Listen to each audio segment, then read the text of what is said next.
Hello everyone, welcome to कल्लुक पाठशाला। जैसा कि आप सभी जानते हैं कि प्रीवियस क्लास में हमने अकबरकालीन ग्रंथों को पढ़ा था, जिसमें हमने तूतीनामा और दीवान हाफिज जैसे कई सारे ग्रंथों को पढ़ा था। तो आज हम पढ़ेंगे अकबरकालीन स्थापत्य कला के बारे में। तो चलिए स्टार्ट करते हैं। अगर आप चैनल पर नए हैं तो चैनल को सब्सक्राइब और वीडियो को लाइक कर दें। तो चलिए देखते हैं अकबरकालीन स्थापत्य के बारे में। तो मुगल स्थापत्य कला एवं चित्रकला का जन्मदाता किसको माना जाता है? अकबर को माना जाता है। अगर आपसे क्वेश्चन यहाँ पर किया जाए कि मुगल स्थापत्य कला और चित्रकला का जन्मदाता किसको माना जाता है, तो वह अकबर को माना जाता है। ठीक है, और ये पॉइंट मोस्ट इम्पॉर्टेंट है। ठीक है, तो आपको ये चीज़ पता होनी चाहिए कि मुगल स्थापत्य कला का और चित्रकला का जन्मदाता किसको माना जाता है, तो अकबर को माना जाता है। अकबरकालीन गुंबदों की अगर बात की जाए तो इसमें कैसे गुंबदों का प्रयोग किया गया है? दोहरे गुंबदों का प्रयोग किया गया है। तो अकबरकालीन अगर गुंबद की बात आती है तो दोहरे गुंबदों का प्रयोग कब किया गया है? अकबर के काल में किया गया है। ठीक है, तो अकबर के काल में आपको दो चीज़ें बहुत अच्छे से याद रखनी है। सबसे पहला कि मुगल स्थापत्य कला और चित्रकला का जन्मदाता किसको माना जाता है? अकबर को माना जाता है। बच्चे इसमें बहुत कन्फ्यूज रहते हैं, तो इसलिए आपको ये पॉइंट अच्छे से पता होने चाहिए। ठीक है, अकबरकालीन अगर गुंबदों की बात करें तो इसमें क्या है? दोहरे गुंबदों का प्रयोग किया गया। अब देखेंगे कि अकबर ने किन किन चीज़ों का निर्माण करवाया था। तो इन्होंने दुर्ग का, किलों का निर्माण करवाया, मकबरे बनवाए, मस्जिद बनवाई और शहर और नगर और दरबार पुल आदि का निर्माण किसने करवाया था? अकबर ने करवाया था।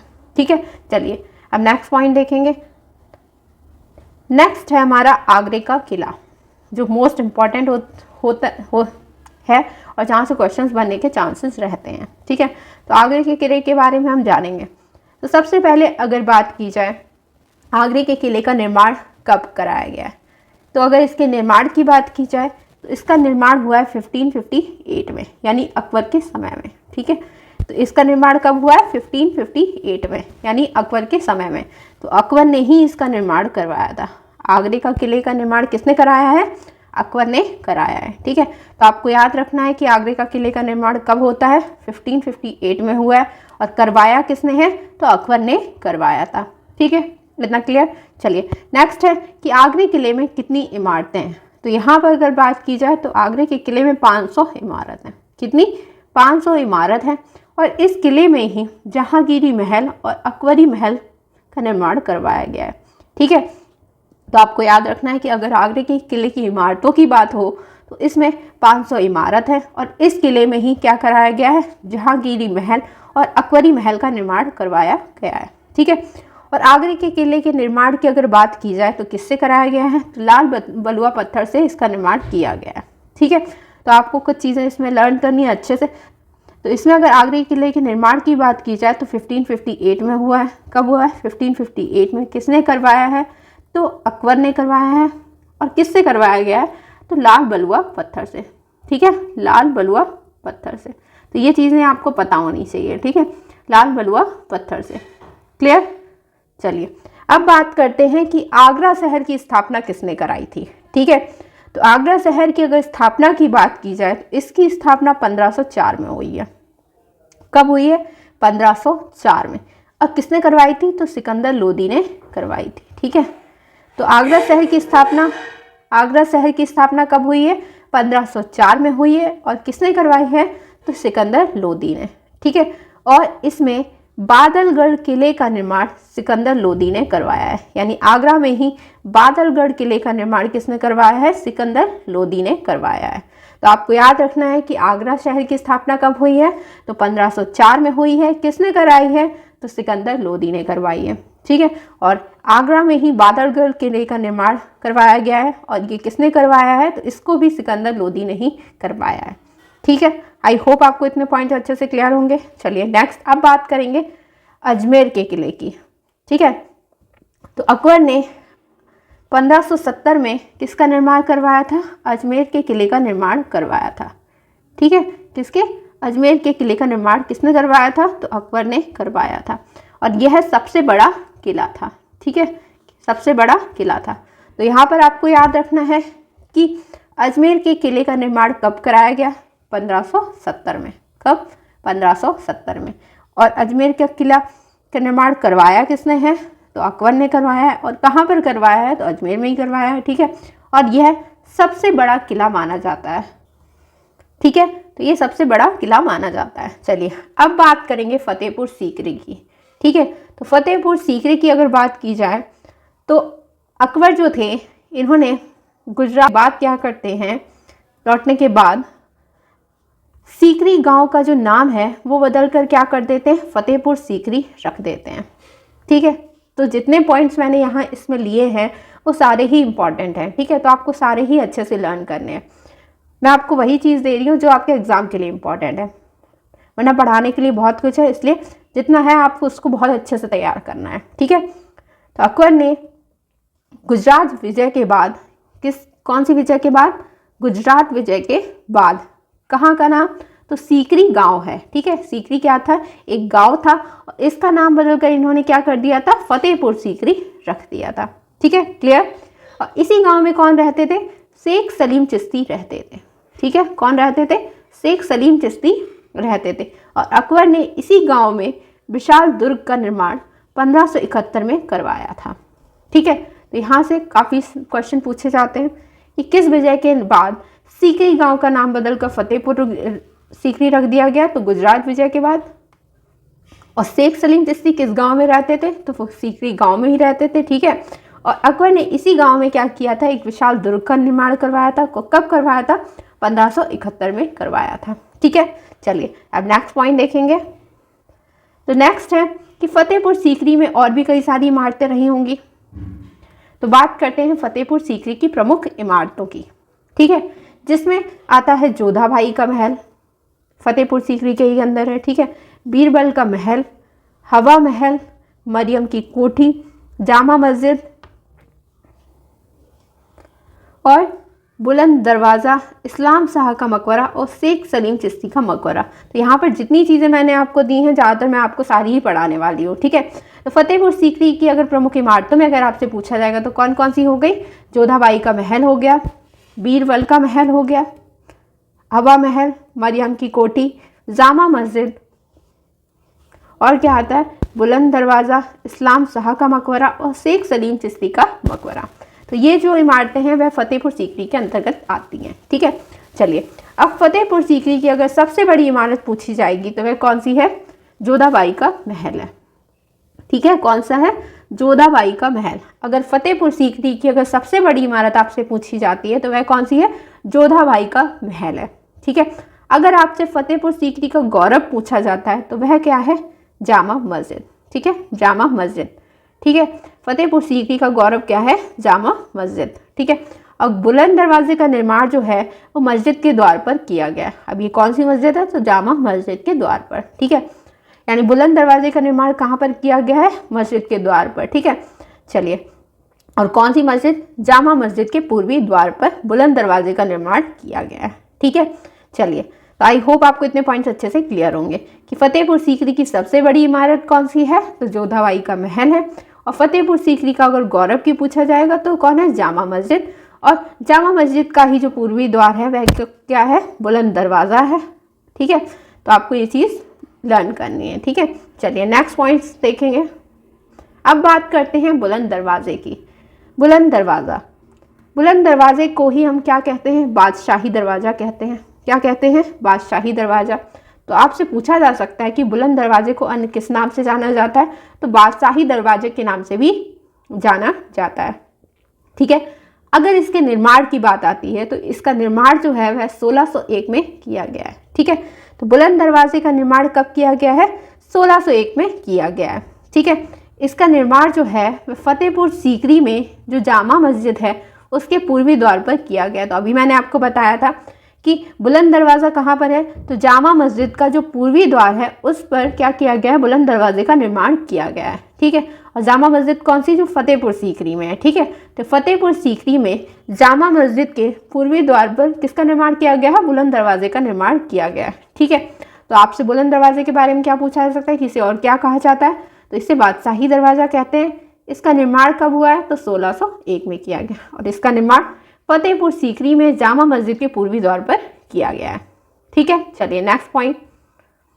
अकबर ने इस दरवाजे की जो प्रेरणा है यानी अकबर ने बुलंद दरवाजे की अगर प्रेरणा की बात की जाए, यानी निर्माण की जो प्रेरणा है वह किससे मिली है, तो इल्तुतमिश का जो दरवाज़ा था, ठीक है, इल्तुतमिश के दरवाजे अतारकीन दरवाजे से मिली है। और ये दरवाज़ा कहाँ पर, नागौर में बनाया गया है। ठीक है, तो यहाँ पर आपसे पूछा जा सकता है कि बुलंद दरवाजे का निर्माण किस दरवाजे के निर्माण की प्रेरणा से लिया गया है, तो इल्तुतमिश का दरवाज़ा, जिसे अतारकीन दरवाजे के नाम से जानते हैं, नागौर में है। ठीक है, चलिए इस दरवाजे की अगर चबूतरे की ऊंचाई देखी जाए, यानी बुलंद दरवाजे की, तो ऊंचाई 134 फीट है। कितनी, 134 फीट है।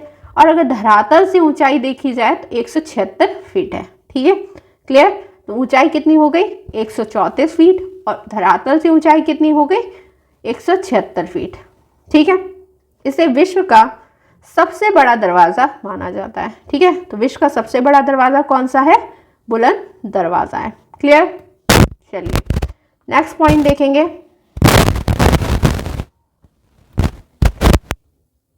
अब देखेंगे जोधाबाई महल को। ठीक है, तो अभी आपने देखा कि फतेहपुर सीकरी की सबसे बड़ी इमारत कौन सी थी, जोधाबाई का महल। ठीक है, तो अब देखते हैं इसको। यह फतेहपुर सीकरी की सबसे बड़ी इमारत है। ठीक है, इसका निर्माण कहाँ पर किया गया है, गुजरात के कारीगरों द्वारा किया गया। जोधाबाई का महल जिसका निर्माण किसने किया है, गुजरात के कारीगरों ने। ठीक है, कहाँ के, गुजरात के कारीगरों द्वारा। और जोधाबाई का जो महल है वह फतेहपुर सीकरी की सबसे बड़ी इमारत है। तो आपसे क्वेश्चन किया जा सकता है कि फतेहपुर सीकरी की सबसे बड़ी इमारत कौन सी है, तो जोधाबाई का महल है। ठीक है, अकबर की सबसे प्रिय पत्नी कौन थी, तो जोधाबाई थी। ठीक है, अकबर की सबसे प्रिय पत्नी कौन थी, जोधाबाई थी, जो कक्षवाह शासक भारमल या बिहारी मल की पुत्री थी। ठीक है, जो कक्षवाह के जो शासक थे भारमल या बिहारी मल की पुत्री थी। ठीक है, चलिए नेक्स्ट अब बात करेंगे जामा मस्जिद की। तो जामा मस्जिद जो है इसे फतेहपुर सीकरी का गौरव कहा जाता है। ये भी मैंने आपको बताया था कि फतेहपुर सीकरी का गौरव किसे कहा जाता है, तो जामा मस्जिद को कहा जाता है। ठीक है, इसका निर्माण जो है मक्का की मस्जिद के आधार पर किया गया है। ठीक है, तो जामा मस्जिद का जो निर्माण है वह किसके आधार पर किया गया है, मक्का की जो मस्जिद है उनके आधार पर किया गया है।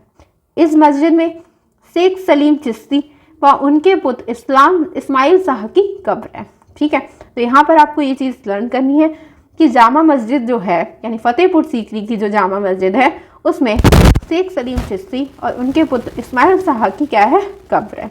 ठीक है, तो जामा मस्जिद फतेहपुर सीकरी का गौरव कहलाती है और इसका निर्माण जो किया गया है मक्का की मस्जिद के आधार पर किया गया। और इस मस्जिद में शेख सलीम चिश्ती व उनके पुत्र इस्माइल शाह की कब्र है। ठीक है, चलिए अब आगे देखते हैं। नेक्स्ट है मरियम की कोठी। ठीक है, इस कोठी का निर्माण किसने किया है, इस कोठी का निर्माण जोधाबाई महल के निकट किया गया है। ठीक है, तो मरियम की कोठी, इस कोठी का निर्माण कहाँ किया गया, जोधाबाई महल। ठीक है, जोधाबाई महल के निकट किया गया है। ठीक, इस महल की जो दीवारें हैं उन पर मानव आकृतियाँ व अन्य आकृतियाँ विभिन्न रंगों से चित्रित की गई हैं। यानी मरियम की कोठी का जो महल, इसकी जो दीवारें हैं उन पर मानव आकृतियाँ और कई आकृतियाँ विभिन्न रंगों से चित्रित की गई हैं। तो ये हो गया अकबर कालीन स्थापत्य। नेक्स्ट क्लास में हम अकबर कालीन स्थापत्य को कवर करेंगे जिसमें हम देखेंगे कि अकबर के टाइम के मकबरे कौन कौन से हैं। ठीक है, तो चलिए इसको एक बार अच्छे से रिवाइज कर लेते हैं सारा। तो मरियम की कोठी की अगर बात की जाए तो इस कोठी का निर्माण कहाँ कराया गया है, तो आपको याद रखना है जोधाबाई महल के निकट कराया गया है। ठीक, और इस महल की जो दीवारें हैं उन पर मानव की आकृतियाँ और अन्य आकृतियाँ जो हैं वह विभिन्न रंगों से चित्रित की गई हैं। ठीक है, चलिए अब बात करते हैं जामा मस्जिद की। तो जामा मस्जिद जो है आपने देखा, इसे क्या कहा जाता है, फतेहपुर सीकरी का गौरव कहा जाता है। ठीक है, जो फतेहपुर सीकरी का गौरव कहलाती है जामा मस्जिद। इसका जो निर्माण है वह मक्का की मस्जिद के आधार पर किया गया और इस मस्जिद में ही क्या है, शेख सलीम चिश्ती और उनके पुत्र इस्माइल शाह की कब्र है।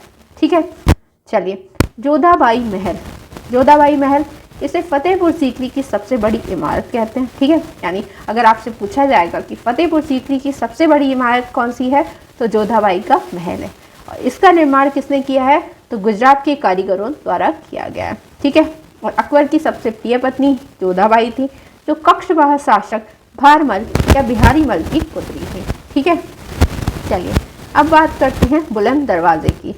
तो बुलंद दरवाज़ा, इसे हम किस नाम से जानते हैं?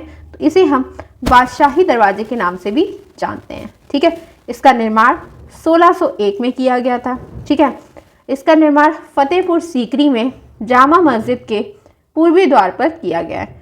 यानी बुलंद दरवाज़ा जो है, इसका निर्माण कहाँ किया गया है? फतेहपुर सीकरी में जो जामा मस्जिद बनी है उसके पूर्वी द्वार पर बुलंद दरवाजे का निर्माण किया गया है। ठीक है, और अकबर को इस दरवाजे की जो प्रेरणा है वह किससे मिलती है? इल्तुतमिश के दरवाजे अतारकीन के दरवाजे से मिलती है। ठीक है, अगर इस दरवाजे की ऊंचाई की बात की जाए तो इस दरवाजे की चबूतरे से ऊंचाई 134 फीट है और धरातल से अगर ऊंचाई देखी जाए तो 176 फीट है। ठीक है, और इसे विश्व का सबसे बड़ा दरवाज़ा माना जाता है। चलिए अब देखेंगे फतेहपुर सीकरी। तो फतेहपुर सीकरी की अगर बात की जाए तो अकबर ने गुजरात विजय के बाद क्या किया था? सीकरी गांव जो था उसका नाम बदलकर क्या रख दिया था? फतेहपुर सीकरी रख दिया था। और इसी गांव में कौन रहता था? शेख सलीम चिश्ती रहते थे। और अकबर ने इसी गांव में क्या किया था? विशाल दुर्ग का निर्माण करवाया था 1571 में। ठीक है, अगर फतेहपुर सीकरी की प्रमुख इमारतों की बात की जाए तो आपने सारी देख ली है। जोधाबाई का महल हो गया, बीरबल का महल, हवा महल, मरियम की कोठी, जामा मस्जिद, बुलंद दरवाज़ा, इस्लाम शाह का मकबरा और शेख सलीम चिश्ती का मकबरा। ठीक है, फतेहपुर सीकरी की सबसे बड़ी इमारत कौन सी है? तो जोधाबाई का महल है। फतेहपुर सीकरी का गौरव जामा मस्जिद को कहा जाता है और जामा मस्जिद का जो पूर्वी द्वार है उस कौन सा है? बुलंद दरवाज़ा है। ठीक है, चलिए नेक्स्ट देखेंगे। अब बात करते हैं अकबर ने अजमेर किले का निर्माण कब करवाया था? तो 1570 में कराया था। किसने करवाया था? तो अकबर ने करवाया था। ठीक है, और ये सबसे बड़ा किला माना जाता है। ठीक है, चलिए तो आगरे के किले की अगर बात की जाए तो इसका निर्माण हुआ है 1558 में और इसका निर्माण करवाया किसने है? अकबर ने। और किससे करवाया था? तो लाल बलुआ पत्थर से इसका निर्माण करवाया गया था। ठीक है, आगरे किले में अगर बात की जाए तो इसमें 500 इमारत है और इस किले में ही जहांगीरी महल और अकबरी महल का निर्माण करवाया गया है। ठीक है, और इसी किले के अगर निर्माण की बात की जाए तो इसका निर्माण लाल बलुआ पत्थर से किया गया है। आगरा शहर की जो स्थापना है 1504 में की गई है। किसके द्वारा? सिकंदर लोदी के द्वारा की गई है। और इसी में बादलगढ़ किले का निर्माण किसने कराया है? सिकंदर लोदी ने कराया है। ठीक है, चलिए तो मुगल स्थापत्य और चित्रकला का अगर जन्मदाता अगर आपसे पूछा जाता है तो वह कौन है? अकबर है। ठीक है, अकबरकालीन गुंबदों में दोहरे गुंबदों का प्रयोग किया गया है। अकबर ने दुर्गों का निर्माण, किलों का निर्माण, मकबरों का निर्माण, मस्जिद, शहर और नगर, दरबार और पुल आदि का निर्माण कराया है।